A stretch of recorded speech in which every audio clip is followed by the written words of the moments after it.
నమస్కారం. Pen power news కి స్వాగతం. ముందుగా ముఖ్యాంశాలు.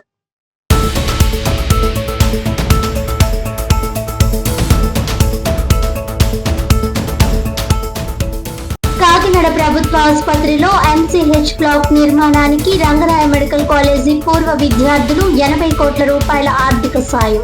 చదువుకున్న కళాశాలలకు ఆసుపత్రికి తమ వంతుగా సాయం చేయాలనే ఆశయంతో ఈ సేవా కార్యక్రమాలు నిర్వహించడం అభినందనీయమన్న డిప్యూటీ స్పీకర్ రఘురామకృష్ణం రాజు, ఆధ్యాత్మిక ప్రవచనకర్త చాగంటి కోటేశ్వరరావు.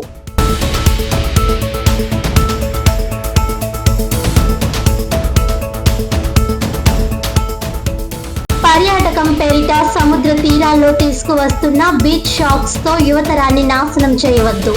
యువతను భ్రష్టు పట్టించే బీచ్ షాక్స్ నిర్ణయాన్ని ప్రభుత్వం పునః పరిశీలించకపోతే ప్రజా వ్యతిరేకతను ఎదుర్కోవాల్సి వస్తుందని హెచ్చరించిన సామాజికవేత్త దూసర్లపూడి రమణరాజు.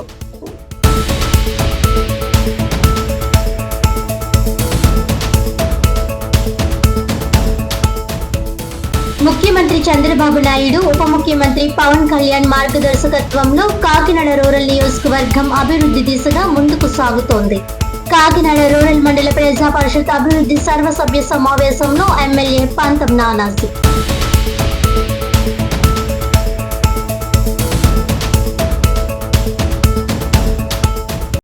డీటెయిల్స్ చూస్తే, మద్యం షాపులు, బార్లు, అనధికార బెల్ షాపులు, గంజాయి, గుట్కా, సారా వంటి మహమ్మారిలన్నీ కాకినాడ యువతను భ్రష్టు పట్టిస్తుంటే ఇప్పుడు ప్రభుత్వం పర్యాటకం పేరిట సముద్ర తీరాల్లో తీసుకువస్తున్న బీచ్ షాక్స్ తో యువతరాన్ని నాశనం చేయవద్దని ప్రముఖ సామాజికవేత్త దూసర్లపూడి రమణరాజు సూచించారు.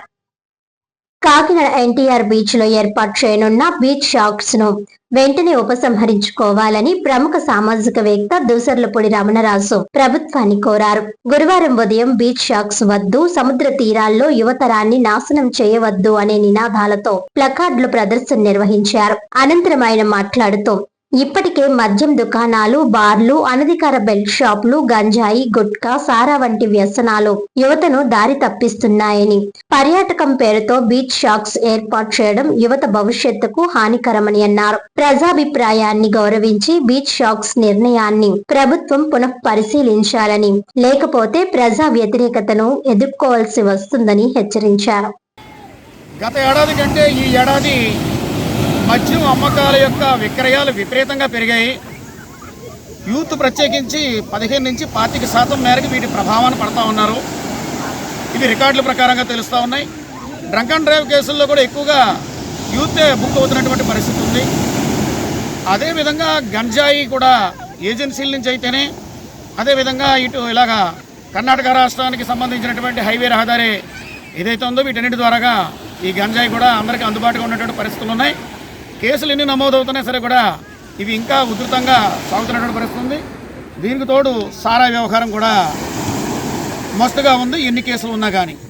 మరి ఇటువంటి పరిస్థితుల్లో సముద్ర తీరాల్లో బీచ్ షాక్స్ పేరు మీద మద్యం అమ్మేటువంటి దుకాణాలు ఏర్పాటు చేస్తే ఇక సర్వం మద్యం కింద ఉంటుంది తప్ప భవిష్యత్తు ప్రయోజనం ఉండదనేటువంటి విషయం ప్రజల్లో ఆందోళన ఉంది. ఈ నిర్ణయాన్ని కూటమి ప్రభుత్వం వెనక్కి తీసుకోవాలి.